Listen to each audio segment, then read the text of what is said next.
ಓಂ ನಮೋ ವೆಂಕಟೇಶಾಯ. ನಮಸ್ಕಾರ ಸ್ನೇಹಿತರೆ, ಪ್ರಮಿಳಾ ಟಾಕ್ಸ್ಗೆ ನಿಮಗೆಲ್ಲರಿಗೂ ಸ್ವಾಗತ. ಸ್ನೇಹಿತರೆ, ಮೇ 16ನೇ ತಾರೀಕು ಶನಿವಾರ ಶನಿ ಜಯಂತಿ ಮತ್ತು ಅಮಾವಾಸ್ಯೆ ಎರಡೂ ಕೂಡಿ ಬಂದಿದೆ.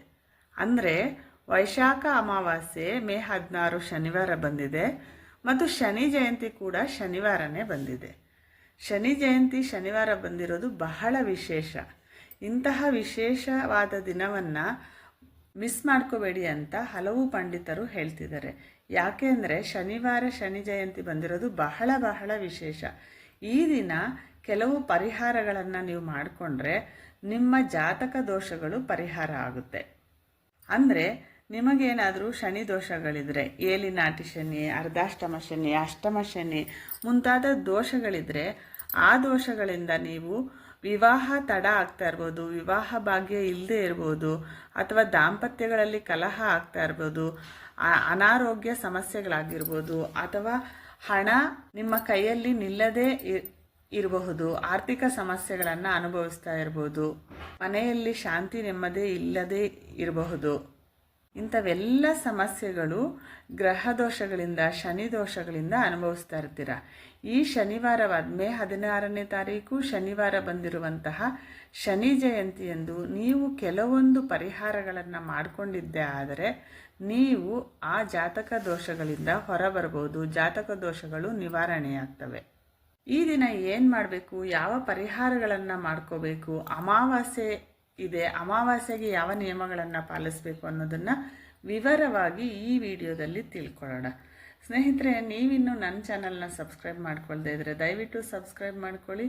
ಈ ವಿಡಿಯೋಗೊಂದು ಲೈಕ್ ಕೊಡಿ. ನಿಮ್ಮ ಫ್ರೆಂಡ್ಸು ಅಥವಾ ಫ್ಯಾಮಿಲಿ ಮೆಂಬರ್ಸಲ್ಲಿ ಯಾರಿಗಾದರೂ ಶನಿ ದೋಷಗಳಿದ್ದರೆ ಅವರು ಈ ನಿಯಮಗಳನ್ನು ಪಾಲಿಸಲಿ ಅಂತ ಅವರಿಗೆ ಈ ವಿಡಿಯೋವನ್ನು ಶೇರ್ ಮಾಡಿ, ಅವ್ರಿಗೂ ಕೂಡ ಹೆಲ್ಪ್ ಆಗುತ್ತೆ.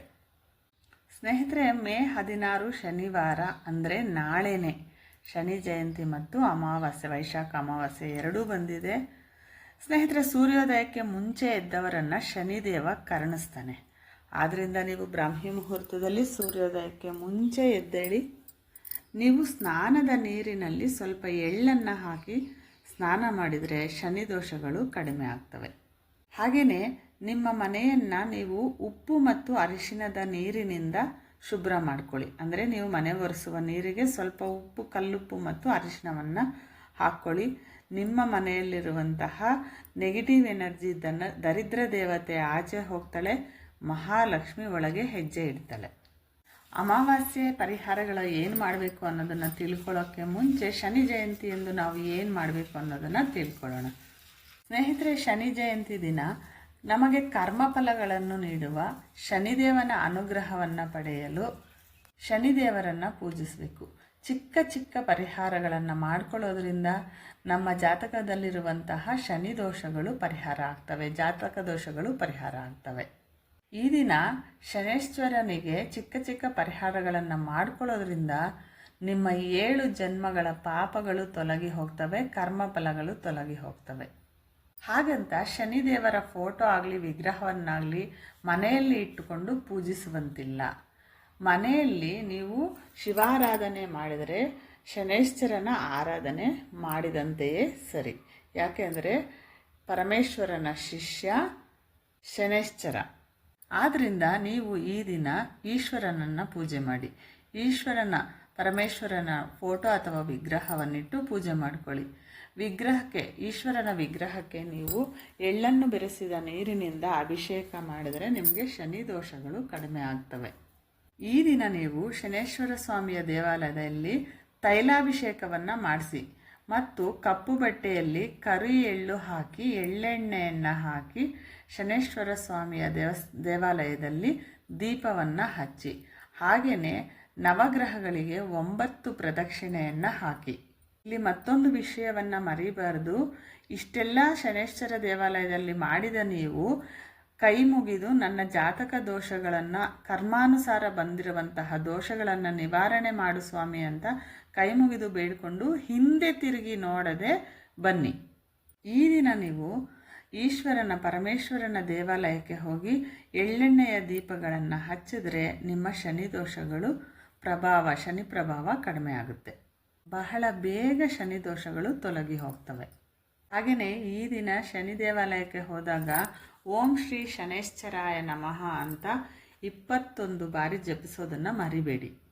ಈ ದಿನ ನಿಮ್ಮ ಮನೆಯಲ್ಲಿ ದಕ್ಷಿಣ ಭಾಗದಲ್ಲಿ ದಕ್ಷಿಣಾಭಿಮುಖವಾಗಿ ಎಳ್ಳೆಣ್ಣೆಯನ್ನು ಮತ್ತು ಬತ್ತಿಯನ್ನು ಹಾಕಿದ ಮಣ್ಣಿನ ದೀಪದಲ್ಲಿ ಎಳ್ಳೆಣ್ಣೆ ದೀಪವನ್ನು ಹಚ್ಚಿ, ಇದನ್ನು ಯಮದೀಪ ಅಂತ ಕರಿತೀವಿ. ಈ ಯಮದೀಪ ಹಚ್ಚೋದ್ರಿಂದ ಏನು ಪ್ರಯೋಜನಪ್ಪ ಅಂದರೆ ಅಕಾಲ ಮೃತ್ಯುವಿನಿಂದ ನಿಮ್ಮ ಕುಟುಂಬ ಸದಸ್ಯರನ್ನು ಕಾಪಾಡುತ್ತೆ. ಹಾಗೆಯೇ ಸ್ನೇಹಿತರೆ, ಈ ದಿನ ತ್ರಿಮೂರ್ತಿಗಳ ಸ್ವರೂಪವಾದ ಅರಳಿ ಮರಕ್ಕೆ ನೀವು 3 ಪ್ರದಕ್ಷಿಣೆ ಅಥವಾ 9 ಪ್ರದಕ್ಷಿಣೆ ಅಥವಾ 21 ಪ್ರದಕ್ಷಿಣೆಯನ್ನು ಹಾಕಿ ಅರಳಿ ಮರದ ಬುಡದಲ್ಲಿ ಎಳ್ಳೆಣ್ಣೆ ದೀಪವನ್ನು ಹಚ್ಚಿ, ಹಾಗೆಯೇ ಸಕ್ಕರೆ ಮತ್ತು ಗೋಧಿ ಹಿಟ್ಟನ್ನು ಕಲಸಿದ ಹಿಟ್ಟನ್ನು ನೀವು ಆ ಅರಳಿ ಮರದ ಬುಡದಲ್ಲಿ ಚೆಲ್ಲಿ, ಇದನ್ನು ಸೀಮೆ, ಇರುವೆ ಮುಂತಾದ ಮೂಕ ಪ್ರಾಣಿಗಳು ತಿನ್ನುತ್ತೆ. ಇದರಿಂದ ನಿಮ್ಮ ಜಾತಕ ದೋಷಗಳು ಕಡಿಮೆ ಆಗುತ್ತೆ. ಈ ದಿನ ಶನಿ ಜಯಂತಿ ಆಗಿರೋದ್ರಿಂದ ಸಾಯಂಕಾಲ ನಿಮ್ಮ ಮನೆಯ ಹೊರಗಡೆ ಬಲಗಡೆ ಪಶ್ಚಿಮಾಭಿಮುಖವಾಗಿ ಎಳ್ಳೆಣ್ಣೆ ದೀಪವನ್ನು ಹಚ್ಚಿ. ಈ ರೀತಿ ದೀಪ ಹಚ್ಚಿದರೆ ನಿಮ್ಮ ಮನೆಗೆ ಹಿಡಿದು ಪೀಡಿಸುತ್ತಿರುವಂತಹ ಕಷ್ಟಗಳೆಲ್ಲ ನಿವಾರಣೆ ಆಗುತ್ತೆ. ಹುಣ್ಣಿಮೆ ದಿನಗಳಂದು ನಿಂಬೆಹಣ್ಣು ಮತ್ತು ಉಪ್ಪಿನಿಂದ ಹೀಗೆ ಮಾಡಿದ್ರೆ ದೃಷ್ಟಿ ದೋಷ ನಿವಾರಣೆಯಾಗುತ್ತೆ. ಯಾವುದೇ ದುಷ್ಟಶಕ್ತಿ ಮನೆಗೆ ಎಂಟ್ರಿ ಆಗಲ್ಲ ಅನ್ನೋದಕ್ಕೆ ಒಂದು ನಿಂಬೆಹಣ್ಣನ್ನು ತಗೊಂಡು ಬಾಗಿಲ ಬಳಿ ದೃಷ್ಟಿ ತೆಗೆದು ಅದನ್ನು ಅರ್ಧಕ್ಕೆ ಕಟ್ ಮಾಡಿ ಒಂದು ಹೋಳಿಗೆ ಅರಿಶಿನವನ್ನು ಇನ್ನೊಂದು ಹೋಳಿಗೆ ಕುಂಕುಮವನ್ನು ಅದ್ದಿ ಬಾಗಿಲಿನ ಹೊಸಲಿನ ಆ ಕಡೆ ಈ ಕಡೆ 2 ದೀಪಗಳಲ್ಲಿ ಉಪ್ಪನ್ನು ತುಂಬಿಸಿ ಇಟ್ಟು ಆ ಉಪ್ಪಿನ ಮೇಲೆ ಈ ನಿಂಬೆಹಣ್ಣು ಹೋಳುಗಳನ್ನು ಅಡ್ಡವಾಗಿ ಕೈಗಳನ್ನು ಇಟ್ಟು ಅದನ್ನು ಇಟ್ಟರೆ ದೃಷ್ಟಿ ದೋಷ ಹೋಗುತ್ತೆ. ಸ್ನೇಹಿತರೆ, ಅಮಾವಾಸ್ಯೆ ಹುಣ್ಣಿಮೆಗಳಂದು ನೀವು ಕೂಡ ಹೀಗೆ ಒಳಗೆ ಬಿಡೋದಿಲ್ಲ. ಈ ದಿನ ಸಾಯಂಕಾಲ ತಪ್ಪದೆ ಅಮಾವಾಸ್ಯೆ ಇರೋದ್ರಿಂದ ನಿಮ್ಮ ಮನೆಗೆ ಧೂಪವನ್ನು ಹಾಕಿ. ಪರಿಮಳಭರಿತವಾದ ಧೂಪಕ್ಕೆ ನಿಮ್ಮ ಮನೆಯಲ್ಲಿರುವಂತಹ ದುಷ್ಟಶಕ್ತಿಗಳನ್ನು, ದರಿದ್ರ ಲಕ್ಷ್ಮಿಯನ್ನು ಆಚೆ ಕಳಿಸಿ ಮಹಾಲಕ್ಷ್ಮಿಯನ್ನು ಧನಾಕರ್ಷಣೆ ಮಾಡುವಂತಹ ಶಕ್ತಿ ಇರುತ್ತೆ. ಆದ್ದರಿಂದ ತಪ್ಪದೆ ಈ ದಿನ ಸಾಯಂಕಾಲ ಧೂಪವನ್ನು ಹಾಕಿ ಮನೆಯಲ್ಲಿ. ಈ ದಿನ ಹಸುವಿಗೆ ಮೇವನ್ನು ಕೊಡೋದ್ರಿಂದ ನಿಮ್ಮ ಕರ್ಮಫಲಗಳು, ನಿಮ್ಮ ಕರ್ಮ ದೋಷಗಳು ನಿವಾರಣೆ ಆಗುತ್ತೆ. ಮುಕ್ಕೋಟಿ ದೇವತೆಗಳ ಆಶೀರ್ವಾದ ನಿಮಗೆ ದೊರೆಯುತ್ತೆ. ಈ ಅಮಾವಾಸ್ಯೆ ದಿನ ಸ್ವರ್ಗಸ್ಥರಾದ ನಿಮ್ಮ ಹಿರಿಯರಿಗೆ ನೀವು ಎಲ್ಲಾದರೂ ಸ್ವಲ್ಪ ಆಹಾರವನ್ನು, ಸ್ವಲ್ಪ ನೀರನ್ನು ಹೊರಗಡೆ ಅಥವಾ ಮನೆಯ ಮೇಲೆ ಇಟ್ಟರೆ ಅವರ ಆಶೀರ್ವಾದ ನಿಮಗೆ ದೊರೆಯುತ್ತೆ. ಮತ್ತು ಅವರ ಹೆಸರಲ್ಲಿ ಬಡವರಿಗೆ ನೀವು ಅನ್ನ ಸಂತರ್ಪಣೆಯನ್ನು ಮಾಡಿದ್ರೆ ಪಿತೃದೋಷಗಳು ನಿವಾರಣೆ ಆಗ್ತವೆ. ಸ್ನೇಹಿತರೆ, ಈ ದಿನ ಮುಖ್ಯವಾಗಿ ನೀವು ಒಂದು ಬೂದುಗುಂಬಳಕಾಯಿಯನ್ನು ತೆಗೆದುಕೊಂಡು ಬಂದು ಅದನ್ನು ತೊಳೆದು ಅದಕ್ಕೆ ನೀರಿನಲ್ಲಿ ಅರಿಶಿನವನ್ನೆಲ್ಲ ಕಲಸಿ ಆ ಅರಿಶಿನವನ್ನು ಹಚ್ಚಿ ಕುಂಕುಮದ ಬೊಟ್ಟುಗಳನ್ನು ಇಟ್ಟು ಸಾಂಬ್ರಾಣಿ ಧೂಪವನ್ನು ಹಾಕಿ ಮುಖ್ಯ ದ್ವಾರದ ಮುಂದೆ ಈ ಬೂದುಗುಂಬಳಕಾಯಿಯನ್ನು ಕಟ್ಟಿ. ಸ್ನೇಹಿತರೆ, ಅಮಾವಾಸ್ಯೆ ದಿನ ನಿಮ್ಮ ಬಾಗಿಲನ್ನು ಸ್ವಚ್ಛ ಮಾಡಿ ಗಂಧದಿಂದ ಗಂಧವನ್ನು ನೀರಿನಲ್ಲಿ ಕಲಸಿ ಸ್ವಸ್ತಿಕ್ ಗುರುತನ್ನು ನಿಮ್ಮ ಬಾಗಿಲಿನ ಮೇಲೆ ಬರೀರಿ. ಯಾವುದೇ ದುಷ್ಟಶಕ್ತಿಗಳು ನಿಮ್ಮ ಮನೆಯೊಳಗೆ ಪ್ರವೇಶಿಸೋದಿಲ್ಲ. ಕೆಂಪು ವಸ್ತ್ರದಲ್ಲಿ ಸ್ವಲ್ಪ ಕಲ್ಲುಪ್ಪನ್ನು ಹಾಕಿ ಕಟ್ಟಿ ಆ ಉಪ್ಪು ಮೂಟೆಯನ್ನು ನಿಮ್ಮ ಮುಖ್ಯ ದ್ವಾರದ ಮೇಲೆ ಕಟ್ಟಿ. ಇದರಿಂದ ನಿಮ್ಮ ಮನೆಯಲ್ಲಿ ಅನವಸರವಾದ ಖರ್ಚುಗಳು ಕಡಿಮೆ ಆಗಿ ಧನಾಕರ್ಷಣೆ ಆಗುತ್ತೆ. ನೆಗೆಟಿವ್ ವೈಬ್ರೇಷನ್ಸ್ನ ತೊಲಗಿಸುವ ಶಕ್ತಿ ಉಪ್ಪಿಗಿರುತ್ತೆ. ಸ್ನೇಹಿತರೆ, ಅಮಾವಾಸ್ಯೆ ದಿನ ನೀವು ಉಪ್ಪು, ಎಣ್ಣೆ, ಎಳ್ಳು, ಕಬ್ಬಿಣದ ವಸ್ತುಗಳನ್ನು ದಯವಿಟ್ಟು ಕೊಳ್ಳಬಾರ್ದು. ಈ ದಿನ ಹೆಣ್ಮಕ್ಳು ಗಂಡ್ಮಕ್ಳು ಕಾಲಿಗೆ ದಾರವನ್ನು ಕಟ್ಕೊಳ್ತಾರಲ್ವ, ಆ ರೀತಿ ಕಪ್ಪು ದಾರವನ್ನು ಹೆಣ್ಣುಮಕ್ಕಳು ಎಡಗಾಲಿಗೆ ಕಟ್ಕೊಳ್ಳಿ, ಗಂಡಸರು ಬಲಗಾಲಿಗೆ ಕಟ್ಕೋಬಹುದು. ಸ್ನೇಹಿತರೆ, ನೀವು ಅಮಾವಾಸ್ಯೆ ದಿನ ಎಷ್ಟೇ ಪೂಜೆಗಳು ಮಾಡಿದರೂ ಕೆಲವೊಂದು ತಪ್ಪುಗಳನ್ನು ಮಾಡಿದ್ರೆ ವ್ಯತಿರೇಕ ಫಲಗಳನ್ನು ಅನುಭವಿಸ್ತೀರ. ಆ ಥರದ ಕೆಲವೊಂದು ತಪ್ಪುಗಳು ಅಂದರೆ, ಸ್ನೇಹಿತರೆ, ನೀವು ಬೆಳಗಾದರೂ ಅಮಾವಾಸ್ಯೆ ದಿನ ಮಲಗಬಾರ್ದು, ಮಧ್ಯಾಹ್ನದ ಹೊತ್ತು ಅಮಾವಾಸ್ಯೆ ದಿನ ಮಲಗಬಾರ್ದು, ಅಮಾವಾಸ್ಯೆ ದಿನ ಮಾಂಸಾಹಾರವನ್ನು ಸ್ವೀಕರಿಸಬಾರ್ದು, ಗಂಡ ಹೆಂಡತಿ ಜಗಳ ಮಾಡ್ಕೋಬಾರ್ದು. ಹೆಣ್ಣು ಮಕ್ಕಳು ಈ ದಿನ ಕಣ್ಣೀರು ಹಾಕಬಾರ್ದು. ಇದರಿಂದ ನಿಮ್ಮ ಮನೆಗೆ ಇಲ್ಲ ಸಲ್ಲದ ಕಷ್ಟಗಳು ಬರುತ್ತೆ. ಗಂಡ ಹೆಂಡತಿ ಬ್ರಹ್ಮಚರ್ಯವನ್ನು ಪಾಲಿಸಬೇಕು. ಸ್ನೇಹಿತರೆ, ಈ ದಿನ ಹೊಸ ಬಟ್ಟೆಗಳನ್ನು ಧರಿಸಬಾರ್ದು. ಹೊಸ ಕೆಲಸಗಳನ್ನು ಪ್ರಾರಂಭಿಸಬಾರ್ದು. ಈ ದಿನ ಕೂದಲು ಮತ್ತು ಉಗುರನ್ನು ಕತ್ತರಿಸಲೇಬಾರ್ದು. ಈ ದಿನ ಸಾಯಂಕಾಲ ಸೂರ್ಯಾಸ್ತದ ಸಮಯದ ನಂತರ ಚಿಕ್ಕ ಕೂಸುಗಳನ್ನು, ಚಿಕ್ಕ ಮಕ್ಕಳನ್ನು ಮನೆಯಿಂದ ಹೊರಗೆ ತರಬಾರ್ದು.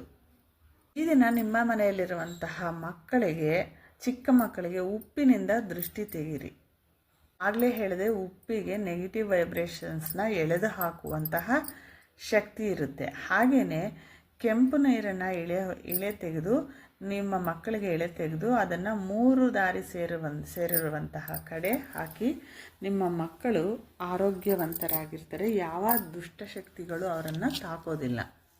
ಸ್ನೇಹಿತರೆ, ಇವಿಷ್ಟು ಶನಿ ಜಯಂತಿಯಂದು ನೀವು ಶನಿದೇವರನ್ನು ಹೇಗೆ ಪೂಜಿಸಬೇಕು, ಯಾವ ಚಿಕ್ಕ ಚಿಕ್ಕ ಪರಿಹಾರಗಳನ್ನು ಮಾಡ್ಕೋಬೇಕು, ಏನು ಮಾಡಿಕೊಂಡ್ರೆ ನಿಮ್ಮ ಜಾತಕ ಕರ್ಮ ಫಲಗಳು ಕಡಿಮೆ ಆಗುತ್ತೆ, ನಿವಾರಣೆ ಆಗುತ್ತೆ ಅನ್ನೋದು, ಮತ್ತು ಅಮಾವಾಸ್ಯೆ ದಿನ ನೀವು ಮಾಡ್ಕೊಳ್ಬೇಕಾದ, ಅನುಸರಿಸಬೇಕಾದಂತಹ ನಿಯಮಗಳನ್ನು ಈ ವಿಡಿಯೋದಲ್ಲಿ ಹೇಳಿದ್ದೀನಿ. ಈ ವಿಡಿಯೋ ನಿಮಗೆ ಇಷ್ಟ ಆದರೆ ಲೈಕ್ ಮಾಡಿ, ನನ್ನ ಚಾನಲ್ನ ಸಬ್ಸ್ಕ್ರೈಬ್ ಮಾಡ್ಕೊಳ್ಳಿ.